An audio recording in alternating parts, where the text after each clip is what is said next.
leading up to Cult of Personality going off as it did, I remember just like when it did, that exact moment that it did, there was like a brief part of me that like was like, like, is this actually happening? It was like getting older. It was late at night. I was tired. I was like, I might have slipped out of consciousness and am dreaming this in some way. But leading up to CM Punk coming out. So WWE's kind of message to the media or dirt sheets or whatever you want to call them was, look, we're saying no to CM Punk for now. They left the door open in the future, but they said, like somewhere down the line, if it makes sense, but right now we're, it doesn't make sense for us. So, so it's a no for now. But, and they didn't just have like Triple H say that. They had everyone say that. Yeah. Like from Nick Khan down, everyone was like, nope, not happening. And they told people, they're like, we really want this out, that he's not going to be there because we don't want people to be disappointed. Yeah. Now you can believe the official story that this all came together right at the, it's like, when we said that, we meant it. We rolled into Chicago and realized, wait a minute, doesn't CM Punk live here? But there was all of these teases leading up to it. And people would ask WWE about these teases. They'd say, that's just a coincidence. So one case was Shinsuke Nakamura used a GTS on Raw 2 weeks in a row. So people were like, that has to be a tease for CM Punk coming in. Even Kenta, the guy who originated that move, he was like, Kenta, well, I guess I'm going to I guess I'm going to Survivor Series then. So people reach out to them. They're like, no, there's nothing to do with anything. And Nakamura stopped doing the GTS. And Grayson Waller put out a few, like he would use quotes that CM Punk had used before. Corey Graves did the same thing. And again, the response was, no, guys, you're reading too much into this. Yeah. Whatever. So and then of course it was a big surprise when he did show up. So there was I'm almost 100% certain that this was intentionally done. And when I say like 100%, I mean like 92%. So I'm as certain about it as I am anything else in my life. Yeah, yes. There's always a 0.01 chance, but at the same time, I feel okay. So look at the contrast between how AEW brought CM Punk in and how WWE brought CM Punk, because they're similar yet entirely different. And I do believe that the different ways that both companies handled bringing in CM Punk really illustrates the differences between the two companies. So AEW brought CM Punk in, and it was the first dance, and the idea was, you all know CM Punk is coming. Yeah. Okay. Like it's the whole idea that our fan base, they read the news, they're educated on what's going on. They know CM Punk is coming in. Triple H, a little bit more old school than what they're doing in AEW. Triple H's mindset would be like, well, hold on a second. If we want, like, surprises are so important in wrestling. Some of wrestling's greatest moments of all time has been when you didn't think something was going to happen, and then it did, and it blew your fucking mind. Sometimes some of its worst moments too. Well, yeah, okay, granted, that is also the case. But when it's done well, it's like an incredible moment. And I do think CM Punk's re-debut in the WWE is an incredible moment that people will relive for a long time. And part of that is a huge chunk of the audience really didn't think it was going to happen. But like part of them thought maybe it's possible, because that's what my attitude was. I was like, if he is coming in and this is a surprise, it's one of the greatest secrets they've ever kept in wrestling. And it was. Yeah, it kind of is. Yeah. Yeah. Like, not only did they actively work against the rumor, being like, nope, not going to happen. Sorry guys. And doing it in a way that, like, the way that AEW counted on people reading that stuff Yeah. was the same thing here. They were counting Yep. on people reading that stuff and Yeah. being like, "All right, yeah, okay, maybe not." And the idea of like, because WWE is so controlled, the idea of them being like, "No, no, no, we want to make sure people aren't angry about this. Like, we don't want to have a hot crowd on our Yeah. hands."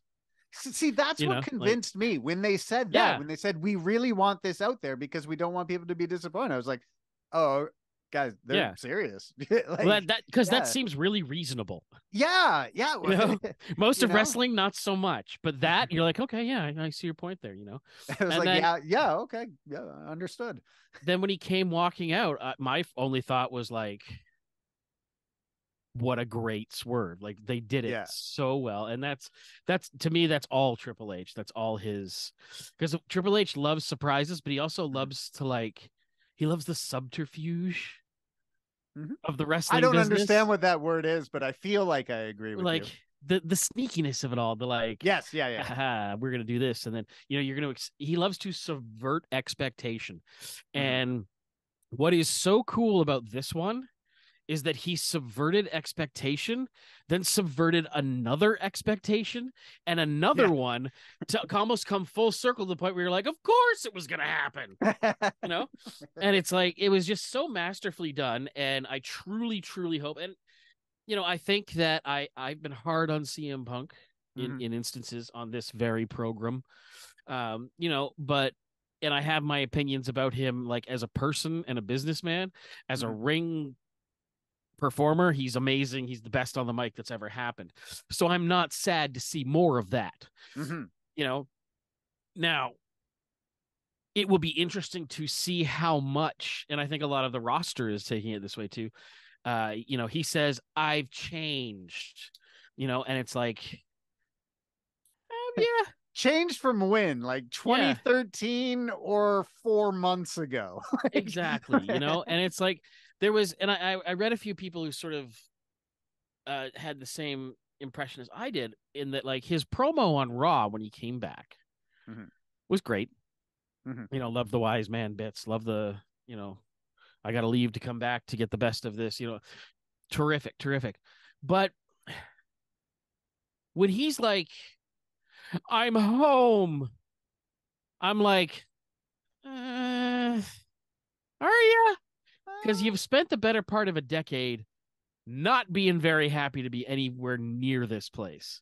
And again, maybe people have changed, maybe things have happened, but like it seems a little disingenuous for him to within literally 4 months go Mhm. from like taking pot shots at them on Collision to suddenly showing up and being like, I'm home.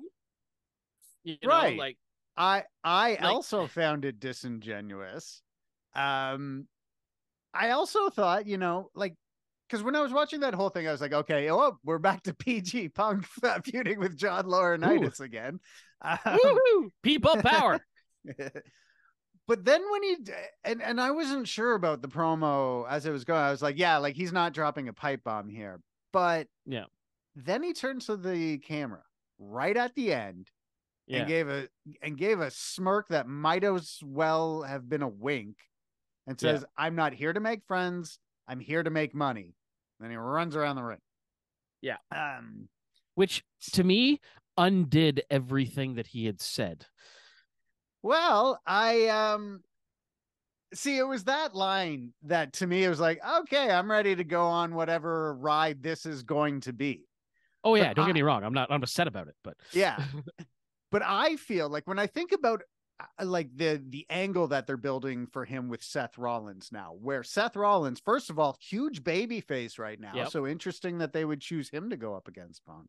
Mm-hmm. Um, and also, Seth Rollins called him a hypocrite on Raw, which Mm-hmm. is like his serious, like Punk's serious detractors. That's their Yep. big point right now is like, look at all the things you said, and now you're back. And you had Seth Rollins point that out on Mm-hmm. your show. And this guy is coming in and he's got a huge babyface reaction on pay-per-view. He got, I would say 99% positive Mm-hmm. reaction in Nashville. there was like some anti-punk Oh yeah. signs, and it there's still going to be some crossover AEW fans there.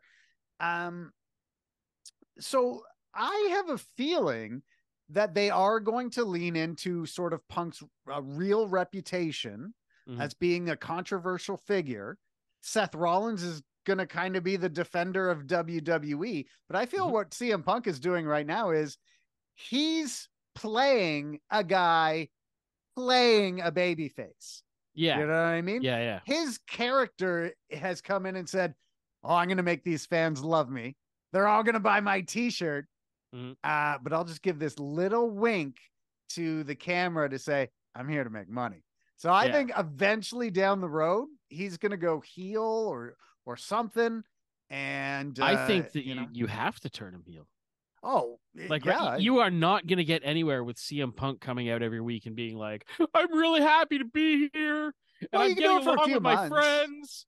And You can do it for a few months for you sure. could, Yeah. you could, but I really think that the idea of like, yeah, no, I'm just screwing with you all because really, I hate it here as much as I ever hated it, and I'm doing it for the money, is classic healing. Yeah. And we know that Triple H loves to like play into that kind of behavior, the like, I'm better than you guys, but I'll play along for a while, but in the end I'm here for me, you Yeah. know. And now that he has, because in AEW he was allowed to run rampant, like he Yeah. was just allowed Yeah. to run around and do whatever he wanted to whoever he wanted, and he was booking everything himself, and kind of thing. Now he's back in WWE where there are going to be people telling him what to Mm-hmm. do. And now that he's going to have that guidance and those boundaries to kind of stay within, that lane to stay in, Mm-hmm. yeah, heel Punk is the best Yeah. Yeah. because he doesn't have to worry about any of the other crap. He's Mm-hmm. just got to go out there and be a heel with whoever he's feuding with. And that to me is where they're going to make the real money and remind a lot of people of how good CM Punk really is. Yeah. And I do think that this run is going to be important for his legacy. Yeah. He lost a lot of fans, like he went to AEW. Like what happened in AEW with CM Punk sucks Mm-hmm. because I feel like after it happened, the company lost all the momentum that they had Mm-hmm. built up. And I also think it split the fan base because I believe before that happened, most fans of CM Punk Mm-hmm. were also fans of the Elite, and most fans of the Elite were also Yep. CM Punk fans, and you split them up when that happened. And I think because of it, the Elite also lost Mm-hmm. some fans, and Punk's reputation outside of the ring, Yep. was severely harmed by what went on. If he can go into WWE, with an attitude of like, look, I've been humbled. I'm Mm-hmm. grateful to be here. If And he's willing to work with them as opposed to yes, just like exist amongst them, yeah, then yeah. yeah. I mean, we'll see. Like from what's been reported, um, the situation was WWE didn't reach out to him; he reached out to them. Yep. And when they went back to him, there was like, here are some things that need to be agreed upon. Yeah. Um, I'm also there hearing was he's got like behavior clauses in the contract and things like that, which I imagine is standard for a lot of people. Well, But yeah, there's codes of conduct in like every like contract, right? That's why he got they, fired from his last job. well, yeah, but I think that in this, like, if something starts to go sour, because Yeah. CM Punk is kind of one of those guys with an expiry date, Mm-hmm. and this is why I'm hoping that they use him in blocks Mm-hmm. in WWE and not just like let him be an every week thing. Like, you don't need to Yeah. make him a part timer like Lesnar or Reigns, but like let's do a few months with CM Punk. Let's do a few months off. Yeah, Let's keep it I think that fresh. would be good for him too. Like he Yeah. strikes me as a guy who take a vacation, dude. Yeah, Phil, go just like work things out. aren't so bad. Just take it easy. Let's just and that's the thing, right? Is he has a bit of an expiry date after a Yeah. few months. He starts to get sour about things, Mhm. and there's just people like that. I've known a lot of people like that in my professional life too, who like for the first 90 days they're like, this is the greatest thing I've ever done, and then that 90-day period expires and they're like, I hate it here, it's the worst, Yeah. nothing is the best, and that kind of, and Punk's kind of like that. Mhm. So if you kind of bring him in and out and really are strategic Yeah. with who you pair him up with and the Mhm. types of stories you put, like, and you know what, like, wouldn't a CM Punk run in NXT be something, even if Oh it's my just for a God. couple of weeks? I would love that. That would be You so know? cool. That sounds like the kind of thing he would want to do too, right? Yeah. Like, hey, go in there and wrestle Carmelo Hayes or And Ilya Dragunov or something and like that. here's the thing, we know this is Join probably Chase U. this is probably Punk's last run, right? Like this, Yeah. I mean, he's this is 45 it. years old. Yeah. So he is going to want to establish his next sort of step in Mhm. his career after this. And, unfortunately, we don't have Dusty Rhodes teaching promos at Right. the NXT Performance Center anymore. Wouldn't it be amazing if CM Punk Oh was there? God. You have Yeah. HBK running the joint. Yeah. CM Punk as in, a teaching or head coach type role. Oh my God, you'd do Yeah. so That well. would be He'd have to awesome. go to Florida, which I don't Hmm. begrudge him not wanting to do. No, But, that would be tough. there's so much more, like the WWE machine is just so much bigger Hmm. that CM Punk fits into it better. Yeah.